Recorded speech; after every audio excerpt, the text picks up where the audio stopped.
Gas हालत इसका क्या अर्थ है? हाथ जोड़ लिया। सबसे बड़ा वो फिर भी नहीं जानता था, है ना। अभी भी देखो तो तुम्हारे तारीख में आएगा शुभ लाभ अमृत उद्वेग सब आता है ना। कोई जानता है? कोई नहीं जानता है। क्या है वो? समझा ना। शुभ में संजन से मिले, लाभ करे व्यापार, अमृत लगाओ बाग, उद्वेग में कुआं खोदो, काल भरे भंडार। तो जानेगा ना उसको काल को भंडार भरना पड़ता है। भंडार छोड़े। जब मैं तबियत बिगड़ गई कितना चावल पड़ा हुआ था पूछो इसको से। खाली चावल कम से कम तो 5-7 मन पड़ा हुआ था। वो शौक से सबको फिर पट गया जाने तो क्या करना है। अनाज तो मैंने इतना दाल उबाल के खा गए, इतना खा ली, गैस करे तो अनाज छोड़ दिया। अब 3 वर्ष से मैं अनाज नहीं खाता हूँ, 3 वर्ष हो गया। तो हमारे पास में कोई बीमारी से हमारी कुछ नहीं। और तो मैं पहले से छोड़ते गया, पहले घी को छोड़ा, घी थोड़ी ज़्यादा खाता था कि शरीर में ताकत हो गई। अरे ताकत क्या हो गई और गड़बड़ होता था, तो मैंने घी सब छोड़ा तो ठीक हो गया। तो घी तो पहले मैंने छोड़ दिया। घी में न दूध खाने का लायक है, न पेड़ा खाने का लायक है, न घी खाने का लायक है। खाली नकली बातें लिखा हुआ है गाय का घी, घी नहीं है वो। और खराब चीज़ सब उसमें, सस्ता चीज़ के उसमें बिक्री होता है, उससे बीमार पड़ती है ना। दुकान पर जाओ पेड़ा ले ले, क्या पेड़ा बनता है? गेहूं के आटा को सेक करके थोड़ा मावा मिला करके या चीनी डाल कर पेड़ा बनती है। दूध का ठिकाना नहीं, दुकान में जाओ तो पेड़ा को ठक पड़ी है। और घी के दुकान में जाओ तो टीना के टीना घी ठक पड़ी है। अरे कहाँ से आ गया इतना घी?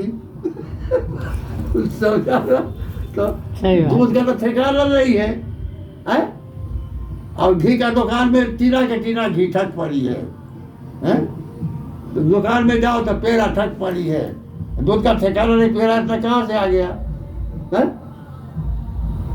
सब आदमी आज जो है ना पैसे कमाने के लिए अनेक प्रकार की चीजें। दूध बेचने वाला क्या करेगा? तुम्हारे यहाँ ममरा कहते हैं ना, ममरा को पीस करके दूध में मिलाती है। 1 किलो दूध को 3 किलो बनाते तो भी गाढ़ी रहती है, तो भाई आदमी उसी को पसंद करते हैं। और आधा गिलास तुम गर्म दूध पियो, पूरा पेट को बिगाड़ देगा। हमेशा दूध फूद कुछ नहीं खाता हूँ, पीता सब मैं छोड़ दिया था। पहले ये सब छोड़ दिया मैंने, क्या खाने, और शरीर को बिगाड़ता है। ऐसे भूखे रहना अच्छा। कोई खाने लायक वस्तु है नहीं। साग भाजी तो पहले बिगड़ गई, समझा। कोई साग भाजी है खाने लायक? कोई नहीं लायक। मैं तो वो सूरन को साग खाता था। सूरन थोड़ा उसमें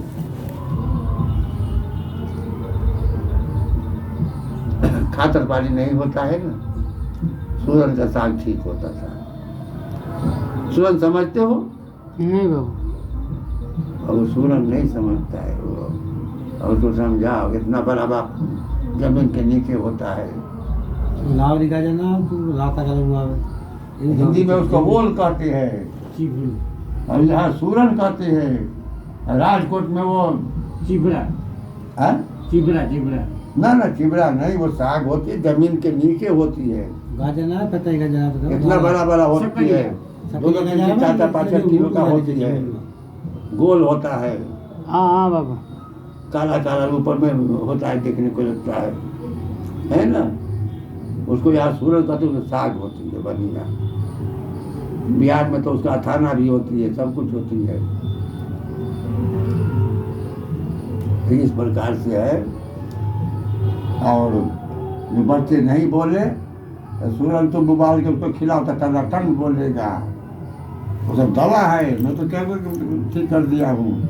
हमारे पास में बाबा जी अभी थोड़ा नहीं बोलता है, जाओ इसको सूरन खिलाओ। आपका स्थान आप बोलने लगता है, फटाफट बोलने लगता है।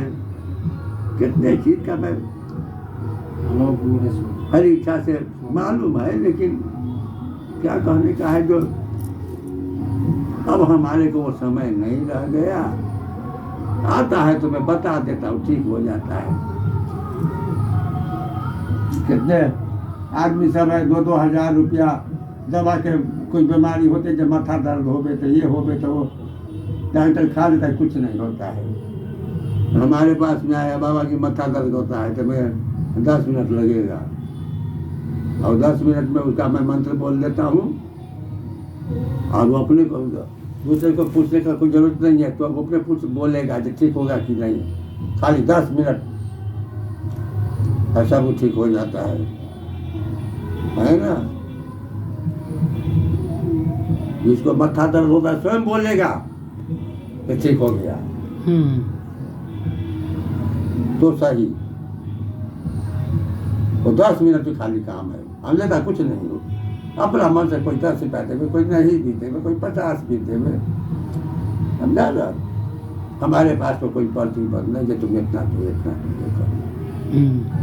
संसार की भला होगा वो ठीक है, अपने को चाहता क्या है? अब हमारे से संसार सुखी जीवन हो गए तो हमारे खर्चा क्या होता है?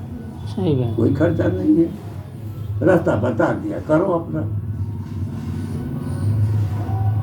तो ऐसी बातें है, तो पूरा हो जाए बांध देवे बनाओ।